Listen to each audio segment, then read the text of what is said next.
Nós vamos convidar aqui para a apresentação o Dr. Davi de Lacerda Ramos, que vai falar sobre a polinização do tomate. Ele é bacharel em Ciências Biológicas pela Universidade Católica de Brasília, licenciado pelo Programa de Formação Pedagógica e mestre e doutor em Ecologia pela Universidade de Brasília. É pesquisador colaborador na Embrapa Recursos Genéticos e Biotecnologia, onde atua em projetos envolvendo a biologia da polinização e a agricultura. Possui experiência na realização de inventários de fauna de artrópodes, com ênfase em abelhas, em áreas agrícolas e naturais do bioma cerrado. É sócio fundador da startup B2B, que realiza serviços de consultoria, aluguel de colmeias de abelhas sem ferrão para o serviço de polinização assistida. Bem-vindo, Davi.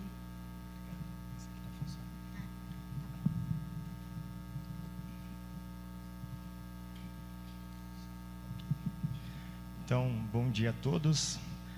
Para mim é uma alegria muito grande, a satisfação poder estar aqui, compartilhar um pouquinho desse conhecimento que a gente vem adquirindo aí nos últimos anos, né? E poder rever tantos amigos, colegas, né, da academia, das empresas também. Então, meu objetivo aqui é falar um pouquinho sobre a polinização na cultura do tomate.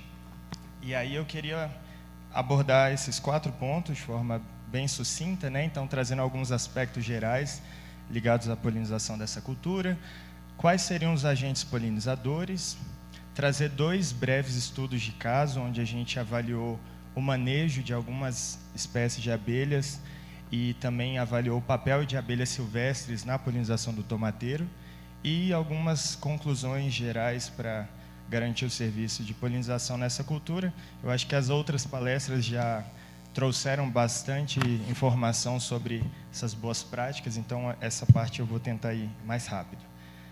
Tá, então, alguns aspectos gerais, né? O tomateiro, nós sabemos que é uma cultura dentro das hortaliças, talvez produzida em maior escala em nível nacional. Então, aqui só um dado para a gente ter ideia disso. Dados do IBGE do ano passado mostraram que a produção em nível nacional foi de 4,7 milhões de toneladas.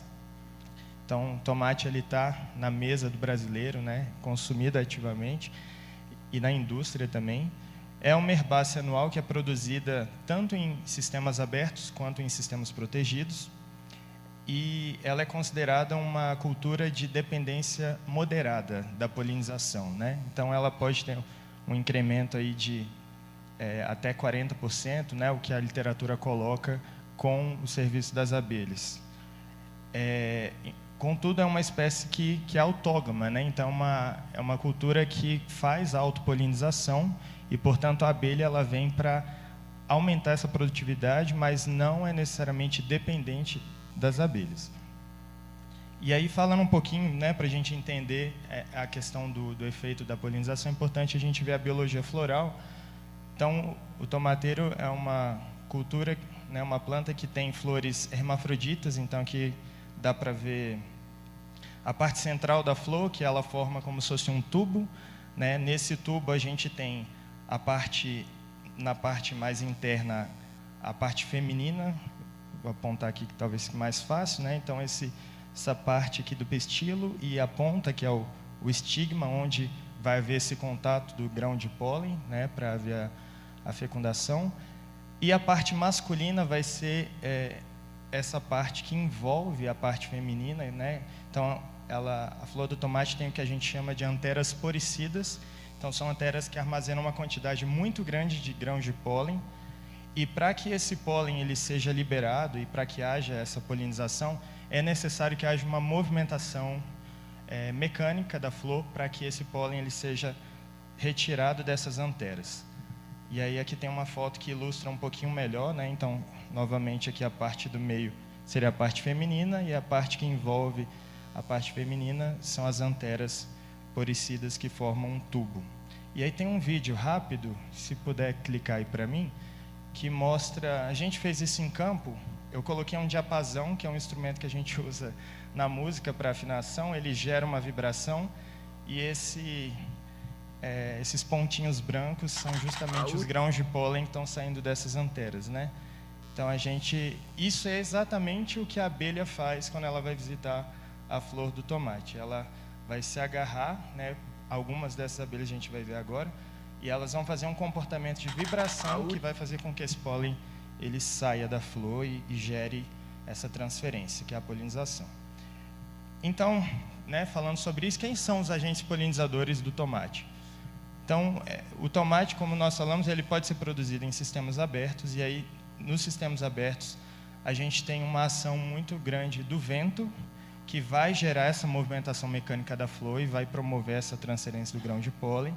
A gente tem as abelhas, que podem atuar como polinizadores, e a gente tem outros agentes polinizadores que a gente colocaria aí como talvez artificiais, que seriam, por exemplo, o uso de sopradores. Então, principalmente em casas de vegetação, é muito comum, pela falta do agente polinizador ali, no caso a abelha, né, pela barreira mecânica que se forma, nessas fazendas eles usam sopradores que vão movimentar a planta e vão promover essa polinização. E tem, na China, por exemplo, eu vi produtores que usam vibradores elétricos, como esses daqui, que vai vibrar ali de flor em flor. Mas imagina agora um trabalho que dá para você conseguir vibrar a quantidade de flores que você tem ali numa cultura, né, numa área de produção muito grande. Então, a gente pode olhar para esses diferentes agentes polinizadores e falar, então, talvez a gente não precise de abelha, né? Será que, se eu só usar o soprador, ele vai ser mais eficiente para fazer essa polinização, por exemplo?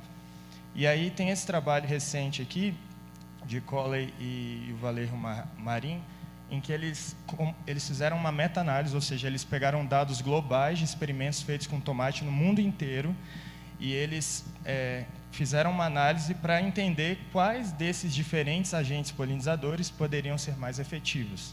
E o que eles observaram é que a polinização por vibração feita por abelhas, ela se mostrou mais efetiva no aumento do peso dos frutos, que é um principal parâmetro que a gente utiliza para determinar um aumento de produção do tomate, que é representado ali no gráfico pela caixinha verde, né? Seguido aqui da polinização aberta, depois a vibração mecânica, né, que poderia ser com o soprador, sem a vibração por abelha, ou seja, uma polinização espontânea, e a auxina, que seria um hormônio que eles aplicam para induzir a patenorrapia, né? Então, a não dependência de uma fecundação para gerar a produção do fruto. E aí, nessa perspectiva, entendendo que a polinização por vibração por abelhas ela é importante, aí eu vou pedir ajuda de novo, só para clicar ali no vídeo. A gente tem um vídeo que é de um comportamento de vibração por uma abelha sem ferrão, que é a Melipona quadrifaciata, Amanda Sai, e a gente vê que ela se adere, ela se agarra a esse tubo poricida e ela gera essa vibração, chacoalhando ali a flor, né? E nesse processo o grão de pólen sai e ela vai arrastando esse pólen para a pata posterior, né? Armazenando ele.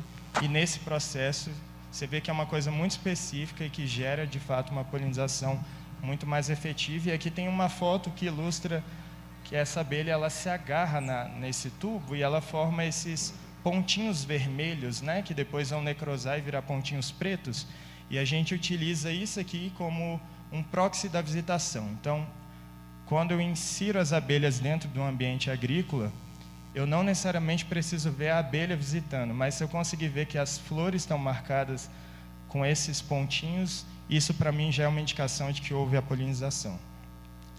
E aí, nessa perspectiva, queria só mostrar alguns exemplos de outras abelhas que são tidas como polinizadores. A gente tem vários trabalhos na literatura que já apontam, né, para vários grupos de abelhas que são polinizadoras.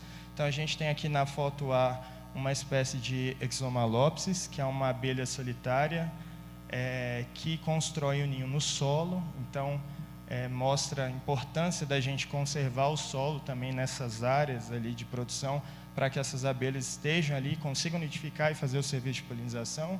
A gente tem uma espécie de abelha sem ferrão aqui à minha direita, a Melipona bicolor, né, que também é uma espécie que faz esse comportamento de vibração e tem sido utilizada na polinização assistida também para essa cultura.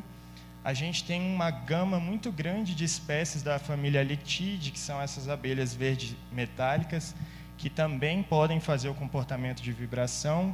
São abelhas que variam em questão de socialidade, né? Mas, em geral, são solitárias ou vivem em agregações. E a gente tem a queridinha aqui, a Paratrigona lineata, né, doutora Vera, que é a jataí da terra, que é uma abelha sem ferrão, que constrói também o ninho no solo e que não faz o comportamento de vibração, mas eu vou falar mais para frente como que ela desenvolveu um comportamento para fazer a polinização no tomateiro e ser efetivo, né? E aí eu queria mostrar aqui 2 estudos de caso rápido. Esse primeiro foi do meu trabalho de doutorado, em que a gente manejou essa abelha mandaçaia. A gente fez uma série de experimentos para tentar identificar qual que seria a melhor abelha sem ferrão aqui da nossa região, que poderia ser manejada para a polinização do tomateiro em estufa, e a gente desenvolveu esse trabalho na Fazenda Malunga, aqui no DF, e basicamente a gente colocou colmeias de abelhas nas estufas. São estufas muito grandes, tem mais de 3.000 metros quadrados, e a gente colocou diferentes tratamentos. Então, tratamento de autopolinização, onde não teria a ação da abelha, a gente isolava os botões florais para a planta desenvolver os frutos ali sem a ação de algum agente polinizador. A polinização por abelha, a polinização por soprador, que é o método que eles utilizam comumente lá na fazenda, e uma associação da polinização com a abelha mais o soprador.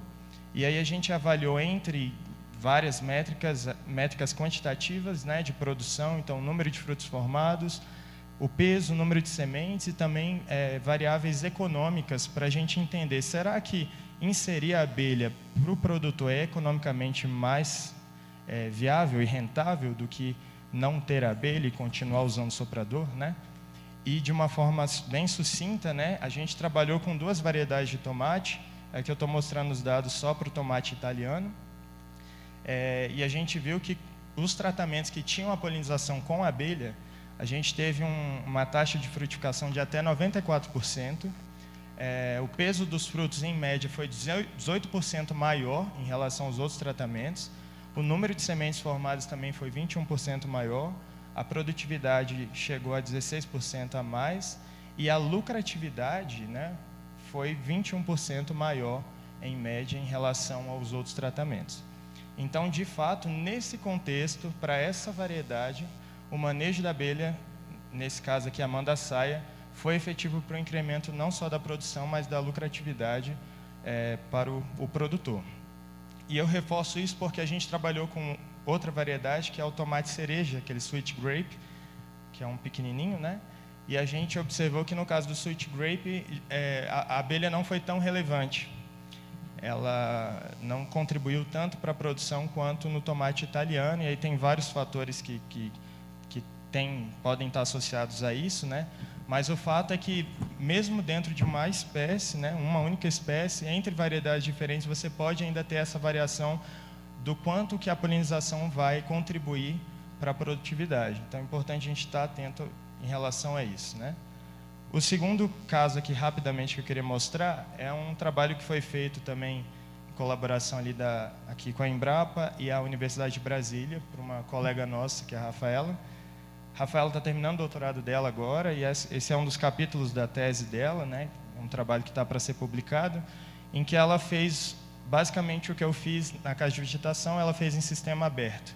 Então, ela inseriu colmeias da mesma espécie de abelha em áreas de produção de tomate aqui na região do DF. Esqueci de falar que a Malunga é uma fazenda orgânica, né? E aqui também ela só trabalhou em sistemas orgânicos, e ela trabalhou basicamente com 2 tratamentos. Então, a gente tem o OP ali, que seria a polinização por abelha, né? E o SP, que é a autopolinização, que é self-pollination, né? Então, sem a ação da abelha. E aí ela também avaliou uma série de métricas de produção, e ela viu o seguinte, que, em média, os frutos foram 23% maiores, mais pesados, né? Com a polinização aberta. E um fato interessante, né? A gente viu que em sistema protegido a mandaçaia ela foi muito efetiva na polinização. Mas aqui ela inseriu as colmeias, e comparando campos com colmeias da mesma espécie de abelha e campos sem as colmeias, ela viu que as colmeias de mandaçaia não afetaram a produção. E aí, quando eles foram ver os dados de visitação, eles viram que ela não foi na flor do tomate. Então, numa situação em que ela tem uma oferta maior de recursos, diferentes espécies de planta ao redor, ela não optou por ir no tomate. Contudo, eles coletaram nesse trabalho, né, 2.692 abelhas visitando a flor do tomate, e pelo menos 23 espécies visitaram um tomateiro. Isso porque eles também fizeram essas coletas em plantas daninhas que ficavam ali no entorno para ver qual era o impacto dessas plantas para a questão ali da atração de visitantes florais para o tomateiro. E o que foi interessante, a gente viu que a mandaçaia, né, no slide anterior, ela não visitou o tomate nessa condição. E, de novo, a abelha que foi, né, mais frequente visitando o tomate foi a Paratrigona lineata, que é a jataí da terra, que eu falei. Então, dá para ver ela ali na foto. É uma abelha muito pequenininha, muito delicada, e ela fazia um comportamento muito específico que a gente chama de ordenha. Então, ela ia até a base ali, a ponta ali, o ápice do tubo, né, poricida ali, e ela enfia a glossa dela, a língua dela, e ela vai tirando o grão de pólen, e nesse processo ela acaba fazendo a polinização. Então, isso para mostrar que é muito importante, isso já foi falado em outras palestras aqui, não é só inserir caixa de abelha e achar que vai haver o serviço. A gente precisa entender quem são essas abelhas, qual o comportamento delas ali na cultura e, de fato, ver se elas vão ser efetivas ou não. No caso aqui, a Paratrigona é uma espécie silvestre que estava ali, ela não foi manejada, né? E ela teve 78% de visitação, seguida da Ixomalopsis, que é aquela outra abelha que nós mostramos, que também nidifica em solo, com 10% da visitação. E a Apis mellifera, será que ela não visitou? A Apis mellifera é uma espécie que ela não faz o comportamento de vibração, e para o tomateiro, embora ela possa contribuir de alguma forma com o aumento da produção, essa contribuição ela é mínima. E aqui nesse trabalho especificamente, eles viram que ela também praticamente não visitou o tomateiro, e ela foi mais abundante nas ervas daninhas que estavam em volta ali. Então, o que eu queria reforçar aqui, trazendo esses dois estudos de caso, é que a efetividade do serviço de polinização ela é muito dependente do contexto. Ela depende da cultura que você está trabalhando, ela depende da espécie de abelha que você está querendo ou não manejar, e por isso é importante a gente entender no âmbito mais geral, né, e não simplesmente querer já inserir a caixa, né, entender o contexto que está inserida ali a cultura. Eu já estou terminando, na verdade. Eu queria só trazer esses pontos aqui, né, de conclusões de como que a gente garante o serviço de polinização. Isso se aplica ao tomateiro, mas também pode ser colocado de uma forma mais ampla. Então, o que eu acabei de falar, é importante que a gente conheça os polinizadores. Então, à medida que a gente vai estudando as abelhas, a gente vai vendo que é um universo de conhecimento, abelhas com comportamentos, com características muito diferentes, né? E nisso a gente consegue encontrar ali especificidades, questões que podem contribuir para uma maior efetividade de polinização. Então, conhecer com que abelhas a gente está trabalhando, ou que abelhas você tem ali na sua área de produção, isso é muito importante para a gente poder saber se de fato elas vão atuar como polinizadoras efetivas. Adotar as práticas amigáveis, né? Muitas delas já foram faladas aqui. Então, a gente tem a questão das aplicações. Aqui a gente não teve, por exemplo, muitos problemas com a questão de aplicação de defensivos, né? A gente estava lidando com sistemas orgânicos, então isso era um pouco mais tranquilo, mas a gente sabe que o tomate é uma cultura que é muito afetada por ataques de pragas, né? Então, é muito comum o uso muito grande ali de produtos químicos que podem ser danosos para essas abelhas. Então, é importante que haja, como já foi falado também, essa comunicação constante, né, do produtor com o criador de abelha, com aquele que está manejando ali, para que isso não prejudique o trabalho dessas abelhas. E o que eu queria fechar aqui como um contexto final, que eu acho que é muito importante, é avalie o seu contexto. Então, entenda, por exemplo, verifique se né, a cultura que você está trabalhando, se na área que você está trabalhando existe, de fato, um déficit de polinização, há essa necessidade de introdução das colmeias, né? Qual é a variedade? Então, dentro do tomate, quando a gente vai estudando as diferentes variedades, a gente vai vendo características diferentes da biologia floral que podem afetar se aquela variedade é mais ou menos dependente da polinização. Então, entender isso também é importante. E qual que é o seu sistema de produção, né? Se eu estou trabalhando num sistema aberto, a gente viu aqui que a espécie que eu manejei não foi efetiva. Quando eu migro para um sistema fechado, muda totalmente a condição, né? Nesse trabalho da minha tese, a gente viu que manejar abelhas em sistemas protegidos é um desafio muito grande, porque você tem condições ambientais que são muito específicas, de luminosidade, de temperatura. Então, a gente teve que desenvolver tecnologia, fazer uma série de experimentos, né? 4 anos de trabalho, para a gente conseguir garantir que a abelha ia conseguir se aclimatar àquela condição.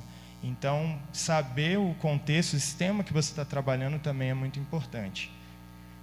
E, por fim, eu só queria colocar aqui que, depois desse trabalho, nós publicamos essa circular técnica, que é um plano de manejo, para o manejo da Melipona quadrifaciata, que é essa abelha que eu falei, para a polinização do tomateiro em casas de vegetação. É um documento que está disponível de forma online no site da Embrapa. Então, se alguém tiver interesse de conhecer mais, aqui a gente detalha mesmo questões ligadas à parte de manejo mesmo da abelha, de como fazer, quais são as melhores medidas que você pode adotar ali por parte do produtor para garantir que a abelha vai fazer o serviço, né, de forma adequada. Então, aqui nesse documento a gente encontra essas informações. E com isso, eu queria mais uma vez agradecer a oportunidade, dizer que eu estou à disposição, caso tenha alguma dúvida, e dizer que, né, como foi falado, eu faço parte, sou sócio fundador de uma startup, né, que é a B2B, Abelhas e Negócios.